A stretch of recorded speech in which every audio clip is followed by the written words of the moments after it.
No sé si a todos les sucede igual. ¿Cuántos de ustedes crecieron en la iglesia? Es decir, iban desde que estaban chiquitos. A ver. Ay, nada más Adriana y yo. No, Rosy también. Ahí está Bere. ¿Quién más? Luis, no mientas, tú también. Marcos. Y Keila Llobet. ¿Ustedes recuerdan a su pastor predicando? ¿Sí recuerdan tener así a lo mejor una vaga idea cuando tenías 7 u 8 o 10 años? Que te pasaban ahí a la hora del sermón y recordarás al pastor predicando.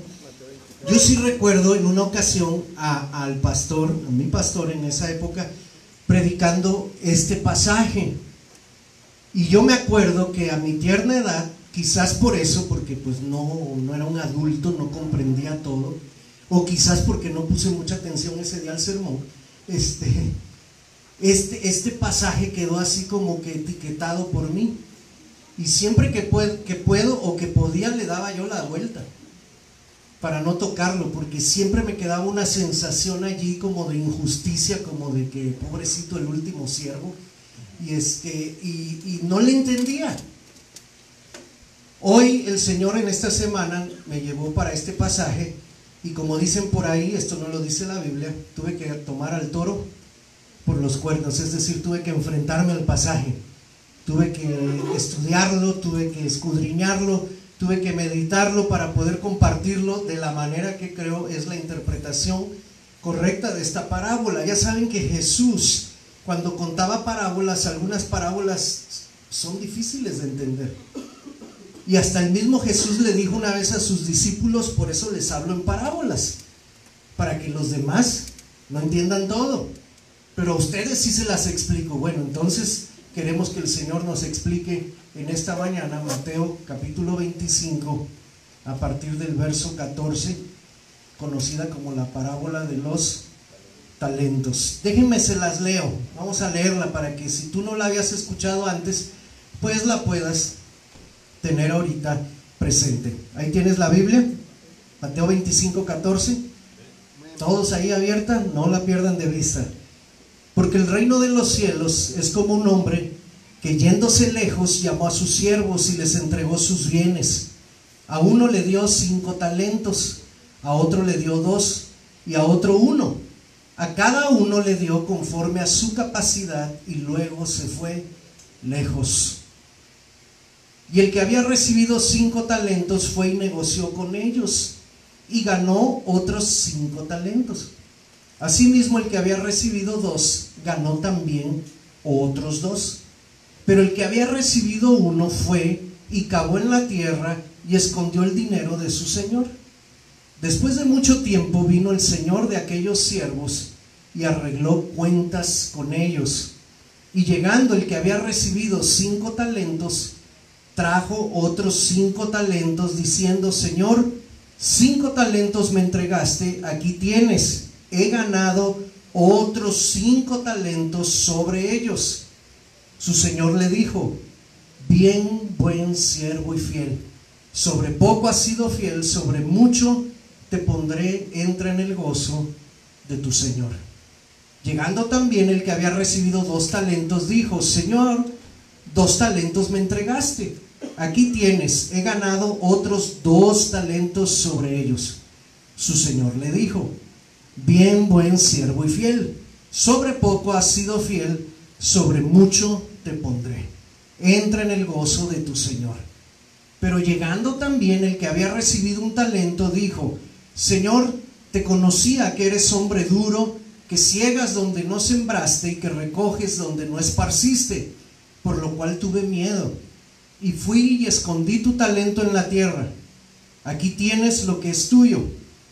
Respondiendo su señor le dijo: siervo malo y negligente, sabías que ciego donde no sembré y que recojo donde no esparcí. Por tanto debías haber dado mi dinero a los banqueros, y al venir yo hubiera recibido lo que es mío con los intereses. Quítenle pues el talento y dénselo al que tiene 10 talentos, porque al que tiene le será dado y tendrá más, y al que no tiene, aún lo que tiene le será quitado. Y el siervo inútil échenle en las tinieblas de afuera, allí será el lloro y el crujir de dientes. Esa es la historia, esa es la parábola. ¿Dónde la cuenta Jesús? La cuenta dentro del marco de los últimos tiempos. Si la cuenta dentro del marco de los últimos tiempos, quiere decir que es una parábola que encaja ¿en qué tiempo? ¿En el tiempo de Jesús o en este? En este. Los discípulos se acercaron a Jesús y le dijeron: danos algunas señales de los últimos tiempos. Y una de las señales que Jesús les dijo fue a través de esta historia, de esta parábola. ¿De qué habla esta parábola?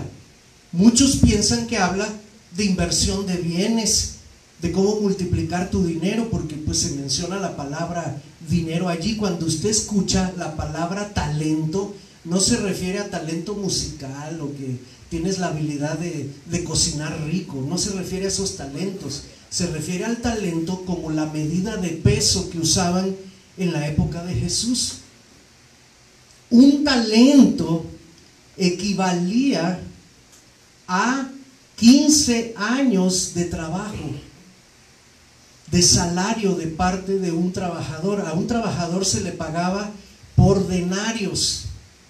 Estoy usando medidas de los tiempos antiguos y no quiero que se me revuelvan, ¿sí? Digamos, hoy día un denario sería el salario mínimo. Acumula el salario mínimo de 15 a 20 años de trabajo, y eso equivalía a un talento. Todo eso se pesaba porque se pagaba con monedas de plata. Entonces imagínate, traía todas esas monedas y cuando lo ponían en la balanza se decía esto, todo esto, los 15, los 20 años de tu trabajo pesan un talento, que vendría siendo, por decir, una tonelada, para ponernos en medidas de peso actuales. ¿Era poquito o era mucho lo que aquel amo, aquel dueño le dio a su gente, a sus esclavos, a sus siervos? ¿Qué piensan? Les dio una fortuna. Ahora, fíjense bien que a uno le dio, ¿cuántos? 5 talentos. Esto era una cantidad exorbitante. A otro le dio 2 talentos y al tercero solo le dio 1. ¿Por qué hizo esto? ¿Qué dice el pasaje? ¿Qué dice la historia? ¿Por qué repartió así? De acuerdo con su capacidad. Dios no está, o el amo en ese momento no está repartiendo de manera indiscriminada, está repartiendo de manera justa. Recuerden que esas 3 personas eran sus trabajadores, eran sus empleados, sus siervos, por no decir sus esclavos. Así que vemos que él comparte su tesoro, y el tesoro no eran 2 pesos, ni 3 pesos, ni 1000 pesos. Estamos hablando de una verdadera fortuna, eran cantidades de dinero grandes. Vemos que da proporcionalmente a la capacidad de cada siervo, y vemos también en la historia que el amo confía en los 3 de tal manera que no les da instrucciones precisas de cómo manejar el dinero, no les dice cómo invertirlo, no les dice cómo trabajarlo, simplemente les dice: aquí está, y yo espero, confío en ti, que tú sepas usar bien este tesoro que pongo en tus manos. ¿Qué dice la historia? ¿Qué hizo el primero? El primero de esos esclavos. En el original, la palabra griega dice: inmediatamente después de que su amo partió, este hombre buscó la manera de hacer que ese dinero no solo pudiera permanecer seguro, sino que rindiera fruto, que rindiera extras. Lo invirtió, hizo negocios de tal manera que logró duplicarlo, ¿no? Ahora, ¿cuántos talentos tenía? 10. El tipo pasó de millonario a multimillonario, ¿no? Vemos que un segundo siervo toma la misma actitud que la del primero. Dice que se fue a trabajarlo. ¿Qué hizo? No sé. a lo mejor puso una pulga, a lo mejor puso un negocio, algo se le ocurrió. El asunto es que ese dinero lo puso a trabajar también, de tal manera que los 2 talentos rápidamente se convirtieron ¿en cuánto? En 4 talentos. Este pasó de rico a millonario, ¿sí? Luego vemos la actitud del tercer siervo. ¿Qué hizo el tercer siervo? Dicen los que estudian las costumbres de los hebreos en los tiempos antiguos, que había una especie de tradición, de costumbre, de regla, donde decía que si tú tenías dinero y tú lo enterrabas en un lugar y allí depositabas ese dinero, lo dejabas enterrado, escondido en un lugar secreto, y si a la vuelta de un tiempo regresabas a donde lo habías escondido, pero ya no estaba, tú no eras responsable de esa pérdida, por cuanto tú habías enterrado el dinero, ¿verdad? Si se perdía, si alguien lo robaba, si alguien lo descubría, la persona que lo había enterrado no era responsable por perder ese dinero. ¿Qué hizo el tercer siervo? Quizás recordó esa regla. Se le hizo fácil. No le dieron ganas de trabajar. Quizás dijo, mientras lo entierro y espero a que regrese el amo. Al cabo que dijo que iba a un viaje largo. Se va a tardar. De aquí a que venga. Ya para cuando venga, pues a lo mejor nos informa y me da chance de ir a desenterrarlo y de ponerme a trabajar. Pero mientras, quizás como la cigarra, ¿no? Se la pasó pachangueándose, disfrutando de la vida, mientras los otros 2 sí estaban ocupados en trabajar por hacer rendir ese gran tesoro. Él no, él escondió el tesoro. ¿Qué pasa, hermanos? ¿Qué sucede en la historia después de que vemos las actitudes de estos 3? ¿Avisa el amo que va a regresar? No. ¿Pero regresó? Sí. Él dijo, les dejo esto, voy a un viaje largo y luego regreso. Sí cumplió lo prometido, sí regresó, pero no les dijo cuándo. El asunto es que cuando él regresa, en vez de hacer una fiesta o en vez de ponerse a celebrar que ya regresó, ¿qué es lo primero que hace el amo? Imagínate la sorpresa de aquellos 3 cuando ven que ahí viene el amo a lo lejos y que la primera orden que da es: los espero en mi despacho. Los quiero a los 3 ahí, a la 1 en punto. Y entonces viene el primero y le dice: maestro, señor, amo, tú me diste 5 talentos y durante todo este tiempo, mientras tú no estuviste, logré multiplicarlo en otros 5. Aquí están tus 5 y los 5 que yo gané a partir de esa fortuna que tú me diste. ¿Cuál es la respuesta del amo? Díganme ustedes, si están conmigo todavía. ¿Qué es eso? ¿Qué es eso? Un elogio, ¿sí? Elogio, no eulogio, elogio. Lo está alabando, lo está reconociendo.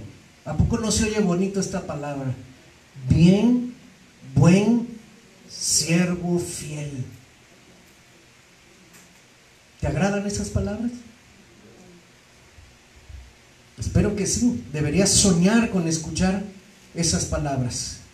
A los 2 primeros que sí lograron multiplicar la fortuna aquella, reciben elogio, pero también junto con el elogio reciben más responsabilidad.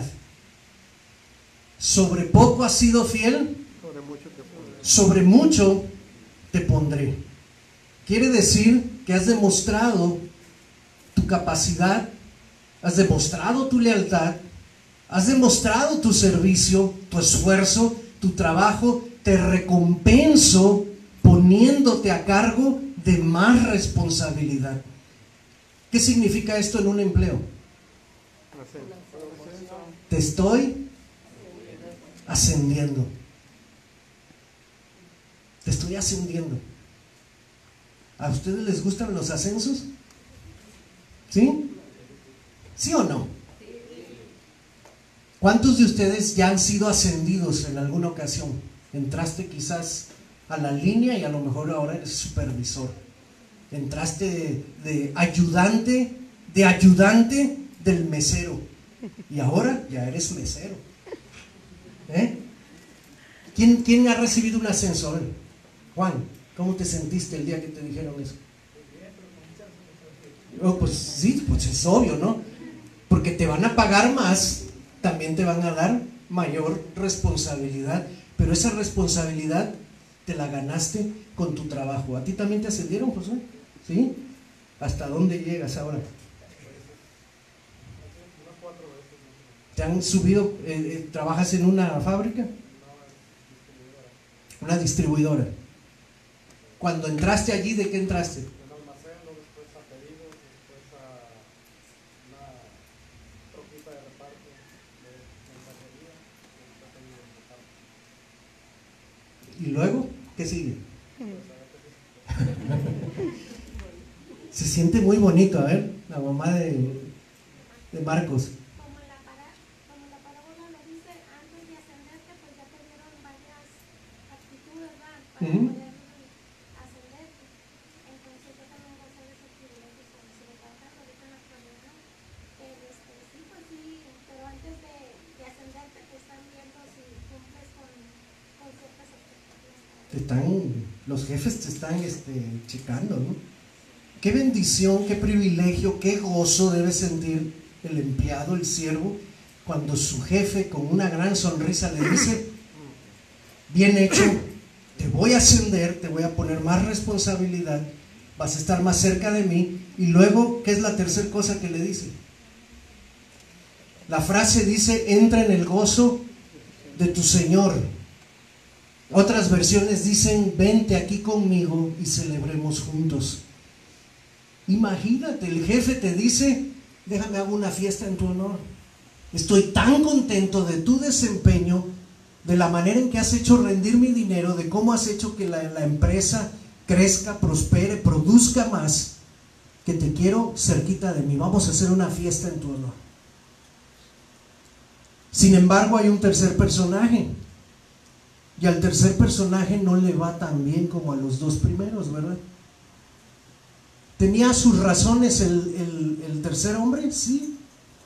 Ya dijimos, a lo mejor la costumbre aquella de los judíos de enterrar y así no ser responsable. Pero vemos que él mismo dice dos cositas que son importantes. La número uno dice: tuve miedo. Tuve miedo. Tenía más miedo de perder el dinero, que mejor fui y lo enterré. Y dos, da una percepción de su amo que no necesariamente corresponde a la realidad. Según la perspectiva de este siervo, dijo: tuve miedo porque yo sé que tú eres un hombre duro, que tomas lo que no es tuyo, que recoges donde no cosechaste. Él le está diciendo su perspectiva, pero eso no quiere decir que el amo era así. Desde el principio tuvo confianza en él para dejarle. El amo había demostrado ser justo al repartirles de acuerdo con su capacidad, y les había mostrado libertad y confianza al no decirles cómo invertir el dinero. Les había dado esa total confianza y libertad.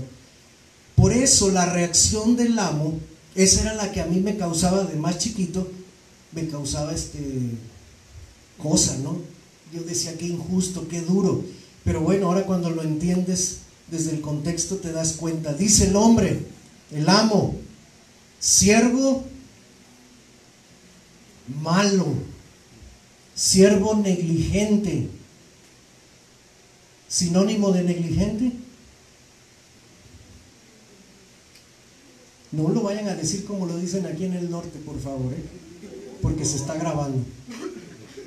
Siervo perezoso, ¿sí? Perezoso, flojo, ¿sí? Sabías, usa las mismas palabras que él le dijo primero, pero no para darle la razón, sino simplemente para usar sus propias palabras para condenarlo. Aquel hombre, el tercero, en realidad no conoce a su amo. Prefirió enterrar aquel tesoro antes de hacerse responsable de él.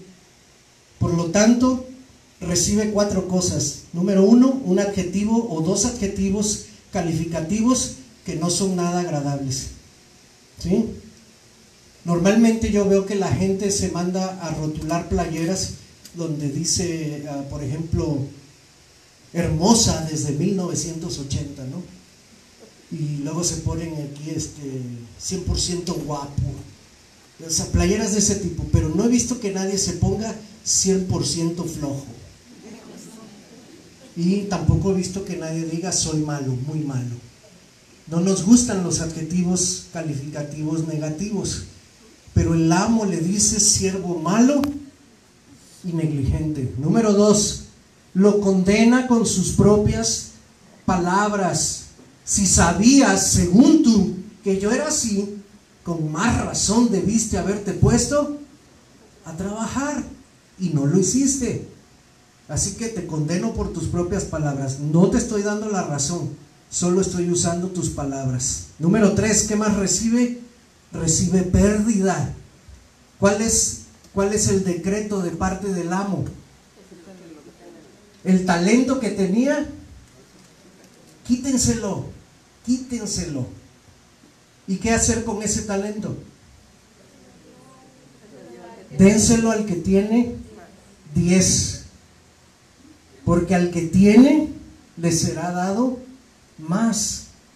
Y al que no tiene, aún lo que tenía, le será quitado. Y la 4ª cosa que recibe, ¿qué es? Esa es la más terrible. Como el anuncio de las galletas emperador, ¿no? Guardias, llévenselo, no quiero verlo, quítenlo de mi vista. El tipo es un flojo, el tipo es malo, el tipo holgazaneó todo este tiempo, quiere echarme la culpa a mí con una percepción equivocada mía. No quiero tenerlo aquí, llévenlo a las tinieblas de afuera, donde es el lloro y el crujir de dientes. ¿De qué está hablando ahí la historia? Está haciendo referencia al infierno. Ahora, vamos a ver todo esto. La parábola no habla ni de dinero ni de cómo obtener la salvación, porque si hablara de cómo obtener la salvación, pues vámonos todos ahí a poner una pulga, a multiplicar dinero, a ver, si fuera con dinero el asunto, pues ¿qué estamos haciendo aquí? Estamos perdiendo el tiempo, vamos a producir billetes para poder llegar y pagar allá arriba, ¿no? Pero no se trata de eso. La parábola habla de qué es lo que debemos hacer una vez que ya hemos sido salvados por el Señor. Cuando ya se nos ha confiado el gran tesoro de la salvación, ¿qué es lo que debemos de hacer? Y ahí es donde entramos tú y yo hoy. Ahí es donde viene la historia y la aplicación para nosotros. ¿Quién es el amo en la historia? ¿A quién representa? ¿Quién nos dio la salvación en la cruz? Jesús. Jesús es el amo. Él es el que da el tesoro más grande, llamado salvación, llamado el evangelio, a cada uno de nosotros. El talento que Él repartió representa la salvación y representa el evangelio. Las buenas nuevas, las grandes noticias de que en Jesús hay perdón, hay vida eterna, hay reconciliación con el Padre. ¿No es esto un gran tesoro, hermanos? ¿Habría manera de calcular cuánto cuesta la salvación? Si tuviéramos que ponerlo en cantidad de pesos o dólares, lo que tú quieras, ¿con cuánto se paga? Sí nos dice la Biblia que tuvo costo y que tuvo precio, que el precio fue un precio de sangre. Pero ¿cuánto le ponemos de precio a la sangre de Jesús? No tiene precio. no tiene precio, estamos eternamente endeudados. Pero aún así, Él nos regala esa salvación, nos comparte su tesoro, lo pone a nuestra disposición y nos dice: aquí está el tesoro, se los confío. Voy a hacer un viaje largo, pero regreso pronto. ¿Qué estamos haciendo nosotros con esta salvación tan hermosa y tan grande? ¿Quiénes son los siervos de la parábola? ¿A quién representan? A ti y a mí. ¿Qué actitud es la nuestra al haber recibido ese tesoro tan grande? ¿Es como la del siervo 1, la del siervo 2, o se parece más a la del siervo 3?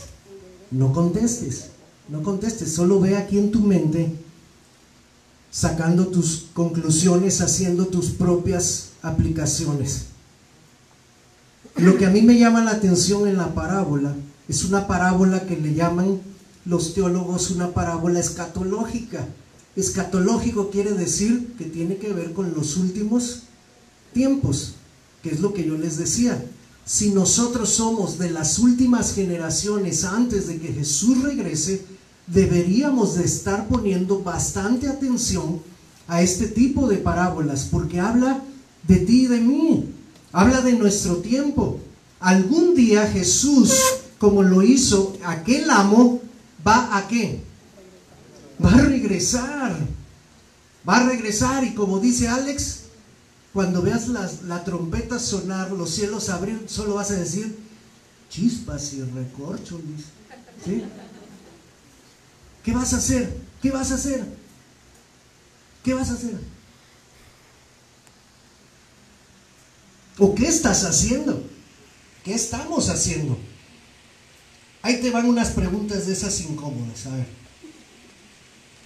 Jesús va a venir y nos va a pedir cuentas. Nos va a decir en el gran trono blanco a la 1, para que vengan y rindan cuentas de lo que hicieron con el tesoro que les di, llamado salvación. Primer pregunta: ¿qué hiciste con ese tesoro que te confié? Y algunos van a decir: Señor, la Biblia dice que me ocupe de mi salvación con temor y temblor, y por eso la agarré, mi salvación, la hice mía, la abracé tanto que no quise compartirla con nadie por temor de perderla. ¿A qué actitud se parece esta? ¿A la de cuál siervo? Al del número 3, ¿verdad? Hay gente que se conforma con solo haber sido llamada salva. Ahorita vamos a sacar aquí una conclusión que quizás te caiga de sorpresa. Número 2, otra pregunta incómoda que Jesús va a decirte quizás es: ¿multiplicaste la salvación que te di? ¿Dónde están los otros salvos que vienen acompañándote gracias a tu testimonio? Enséñamelos. ¿Dónde están? Quiero verlos. ¿Qué vas a hacer? Señor, mira, yo nomás me hice responsable de mi propia salvación, la tenía enterrada, la saqué, aquí está, gracias. Pero ¿y los demás? ¿Dónde está tu familia? ¿Dónde está tu jefe? ¿Dónde está tu compañero de línea? Te lo puse ahí para que estuviera 8 horas pegado junto a ti. Lonchabas con él, comías con él, platicabas con él, trabajabas con él. ¿Nunca le compartiste el tesoro? ¿De verdad no traes a nadie?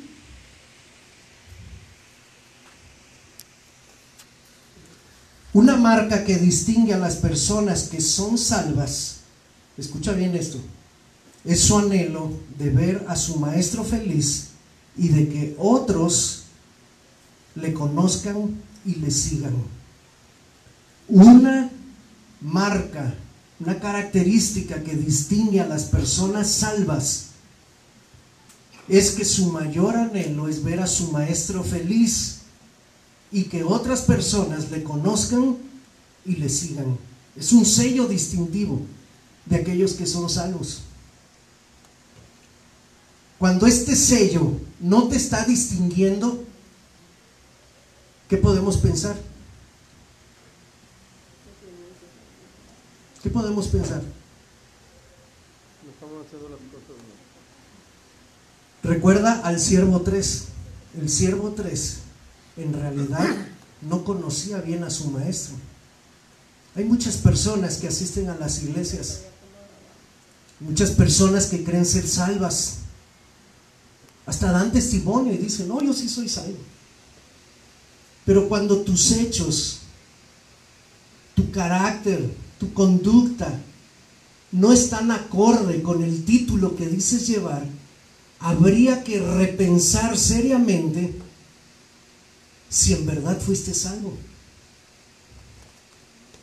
¿Qué pasó? ¿Cuál fue el juicio para el tercer siervo? ¿Dónde terminó la eternidad de ese hombre? ¿En el cielo o en el infierno? ¿Será que las tinieblas de afuera son un rinconcito apartado del cielo a donde se van los siervos mediocres? ¿Tú qué piensas? ¿Dónde terminó el tercer siervo? Te veo titubeante. No, como que no estás muy convencido. O una de dos, o estás titubeante o estás con... Ya te dio meyuyo. Discúlpame, hermano, que quizás no es la palabra que tú esperabas hoy domingo, pero es necesario que yo te comparta esto porque estamos viviendo los últimos tiempos.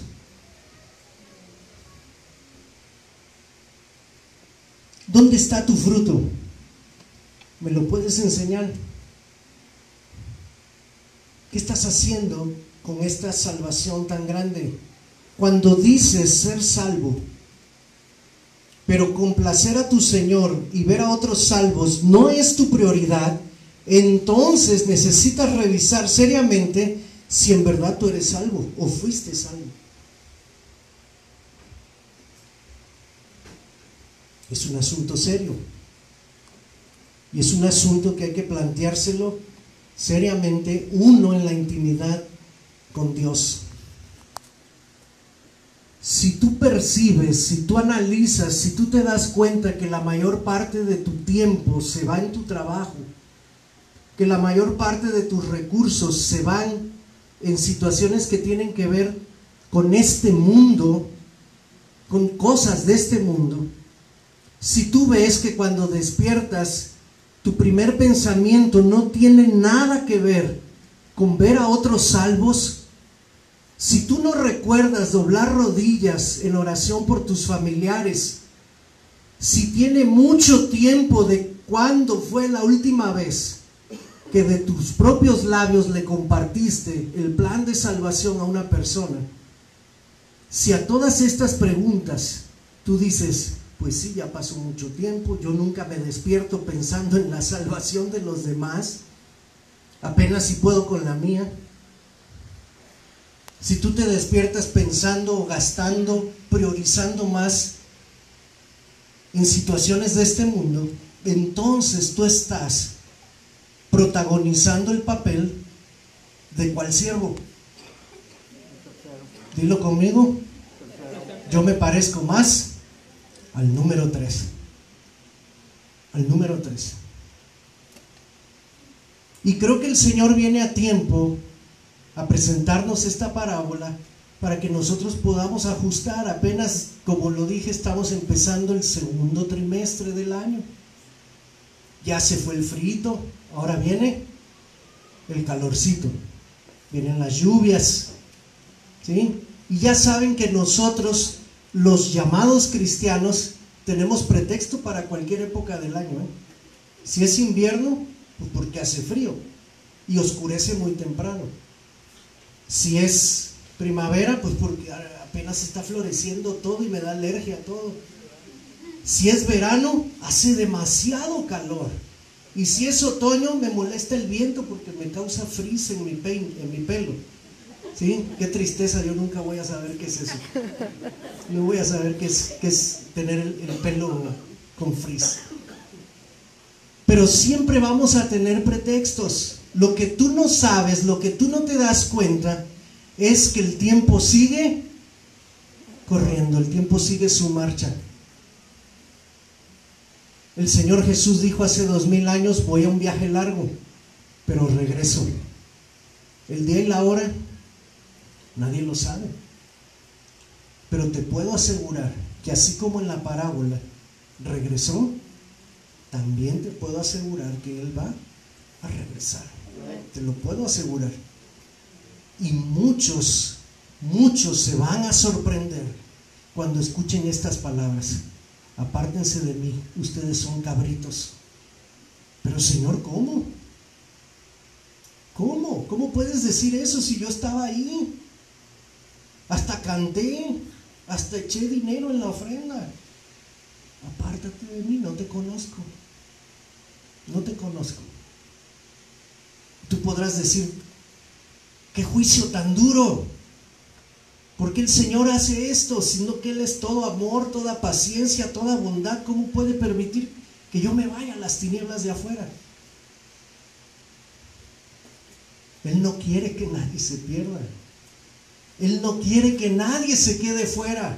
Él no quiere cerrarle la puerta a nadie, pero las reglas han sido muy claras y tenemos que cumplirlas de acuerdo a la manera de Él. Busca por favor Hebreos 2. Digamos que estos dos últimos pasajes nos van a servir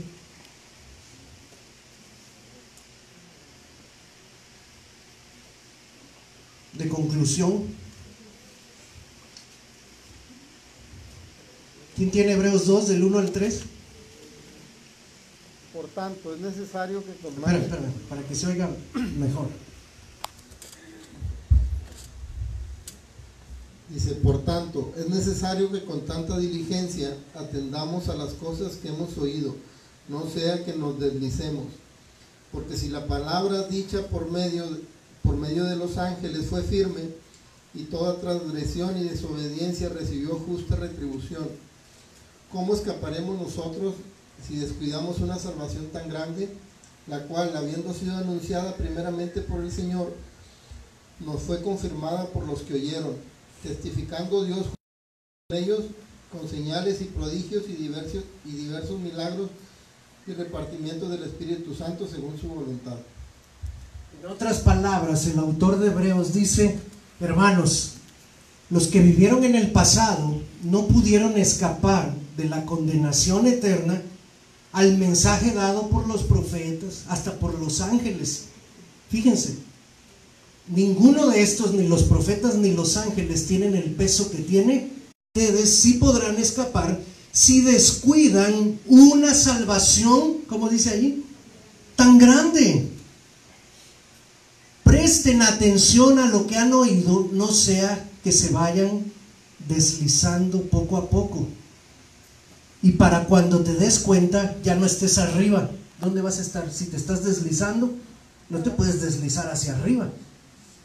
¿Vas a terminar dónde? Abajo. Abajo. Hermanos, esto es serio. Y el otro pasaje es Filipenses 2:12. Lo voy a leer yo porque es la versión de la traducción viviente. Me gusta. La parte baja del texto dice, Filipenses 2:12, esfuércense por demostrar los resultados de su salvación, obedeciendo a Dios con profunda reverencia y temor.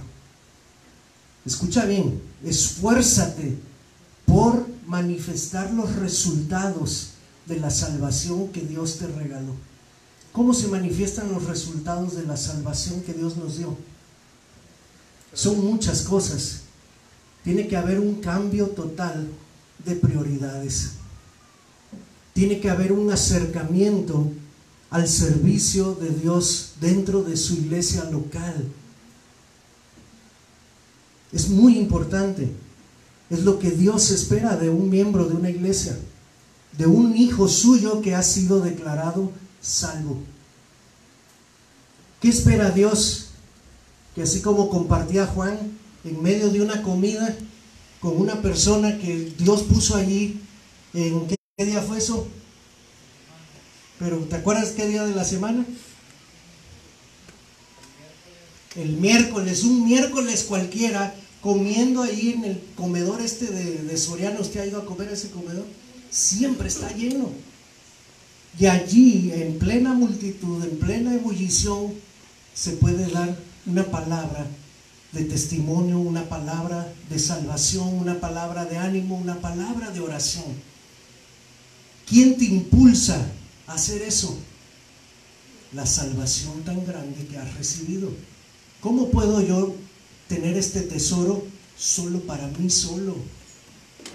Necesito compartirlo a todos aquellos que también lo necesitan. ¿Lo estás haciendo? ¿Tu boca se está abriendo para compartirle aún cuando sean personas que quizás no conoces? A veces no le compartimos ni a los que conocemos. Algunos, fíjense, hoy corrimos el horario media hora por el asunto de la lluvia y todo eso, y aún así algunos ni siquiera llegaron a las 10:30 para ver los anuncios. Un anuncio que está allí dice: miércoles, caminata de oración en la nueva colonia, que es la colonia Las Lomas. Sinceramente, hermanos, si no logramos reunir 40 personas para ir a esa colonia, avísenme desde ahorita para no ir, por favor. ¿Sí? Bueno, a lo mejor yo sí iría, porque tengo que ir, porque el amor de Dios me impulsa a hacerlo.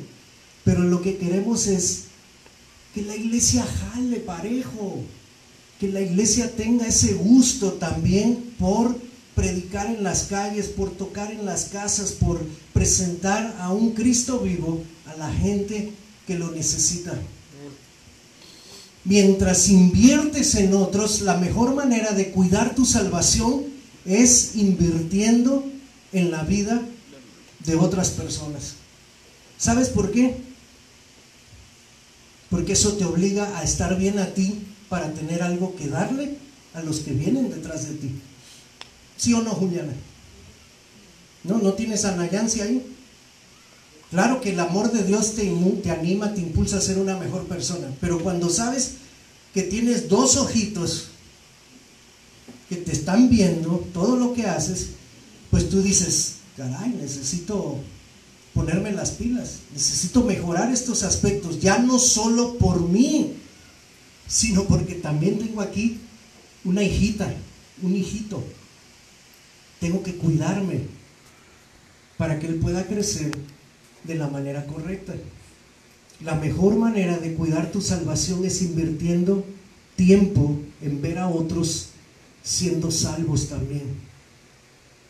Nuestro texto insignia de Isaías 54:2, hemos predicado acerca de reforzar estacas, hemos predicado acerca de no ser escasos.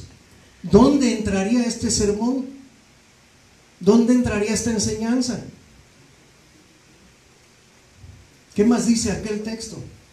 Ensancha el sitio de tu tienda, extiende tus cortinas y alarga tus cuerdas. Ahí es donde entra este sermón. Necesitamos ampliar nuestro círculo de influencia. Todo este mes, hermanos, vamos a estar compartiendo acerca de esa necesidad tan grande, tan prioritaria, de seguir haciendo discípulos desde nuestra localidad hasta el último de la tierra. Mientras tú y yo no nos involucremos en esa tarea, todo lo demás que hagamos no alcanzará valor eterno. No alcanzará valor eterno. Y no te va a ayudar a multiplicar, a producir fruto de la salvación que Dios te ha confiado. No sé tú, pero a mí esta parábola es de esas que me pone la piel así chinita y que no me gusta, me incomoda. A veces hasta me molesta leer esto. Me molesta porque de alguna manera me presiona y me hace ver cuánto tiempo pierdo quizás en la semana en otras actividades. ¿Cuántas personas, si hago un recuento, digo: ay, Chihuahua, esta semana fui al banco y ahí tuve frente a mí al cajero y no le compartí nada? Fui a comer a tal restaurante y me atendió un mesero, no le dije nada. Me crucé quizás con alguien necesitado y nomás le aventé la moneda, pero no le dije nada. ¿Te das cuenta? Si tú y yo hacemos el mismo examen, el mismo resumen, quizás la respuesta termine: nada, no hice nada.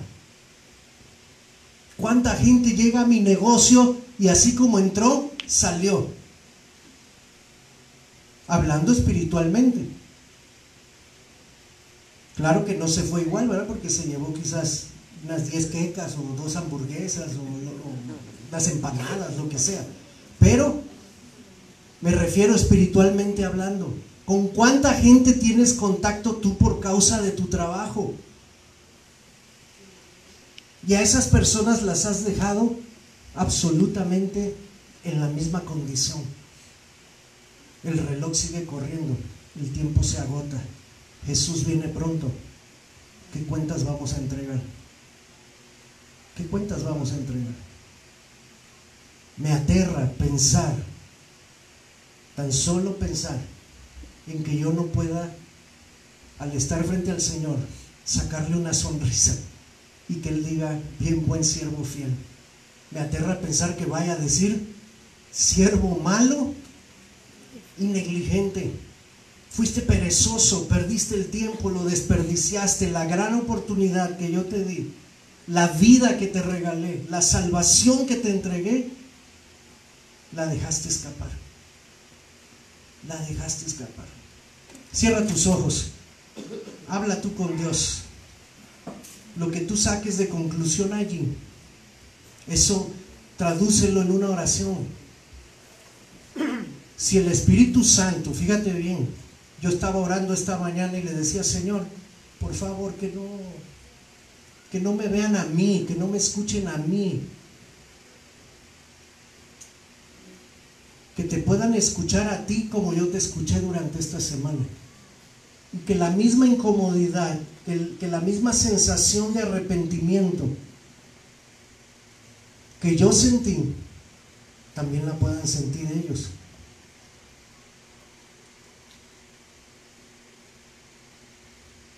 Si no hacemos cambios ahora, si no abrazamos la visión de Jesús, si descuidamos una salvación tan grande, entonces no hay esperanza para nosotros. Además de orar, además de confesar, además de arrepentirte, dile al Señor en tu oración: ¿qué vas a hacer esta semana para cambiar esa tendencia? ¿A qué persona vas a ir a buscar para compartirle de Jesús? ¿Serás capaz de apartar el miércoles de 7 a 8 solo una hora para ir a esa colonia y tocar algunas puertas? ¿Serás capaz de reactivar tu dinamita y empezar otra vez a juntar a esa gente y animarlos para que ellos a su vez traigan a otros?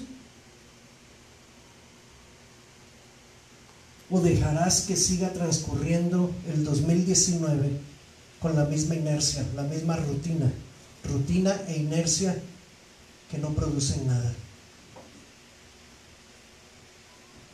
Lo único que se consigue con esa inercia y esa rutina es enterrar el más grande tesoro que nos ha sido confiado. Señor, en esta mañana te agradecemos que en tu palabra, Señor, que es tan equilibrada, que es tan pertinente, así como tiene mensajes de ánimo, así como tiene mensajes de sanidad, mensajes de oraciones respondidas, de poder, de estímulo, Señor, para seguir adelante. También en tu sabiduría combinas palabra que trae mensajes de advertencia, mensajes fuertes, Señor, donde hay reproche de parte tuya, donde hay enseñanza indicándonos dónde estamos equivocándonos. Y hoy, Señor, fue uno de esos mensajes. Y también necesitamos oír de estos. Porque, Padre, ¿cómo podemos enterrar el más grande tesoro que nos ha sido confiado? ¿Cómo podemos dormirnos en nuestros laureles, Señor, y permitir que al mismo tiempo que no compartimos la salvación, estemos descuidando la nuestra. ¿Cómo es posible que puedan pasar días enteros que se convierten en semanas y estas a su vez en meses y a veces hasta en años sin priorizar el evangelismo y el discipulado en nuestra vida? ¿Cómo es posible, Señor, que sí tengamos tiempo para reuniones de negocios, para reuniones de trabajo, para reuniones de compañerismo que solo son pasajeras, temporales y terrenales? ¿Cómo puede ser que nuestros recursos sean invertidos para cosas que solo tienen que ver con este mundo? Eso es triste, Señor, porque revela dos cosas de nuestra parte: o un gran descuido, o lo que es peor, que ni siquiera te conocemos, que a lo mejor ni siquiera somos salvos. Porque una persona salva se desvive, vive, se apasiona por sacarle una sonrisa a su maestro, por complacerlo en todo lo que él quiera y por ver que otros le conozcan y le sigan. Danos, Señor, todavía en lo que queda de tiempo, en este año, en este mes cuarto del año que estamos iniciando, esa oportunidad de reagruparnos en torno a tu visión, en torno a tu deseo, y empezar a hacer las cosas que nos pides que hagamos, Señor. En el nombre de Jesús oramos. Amén.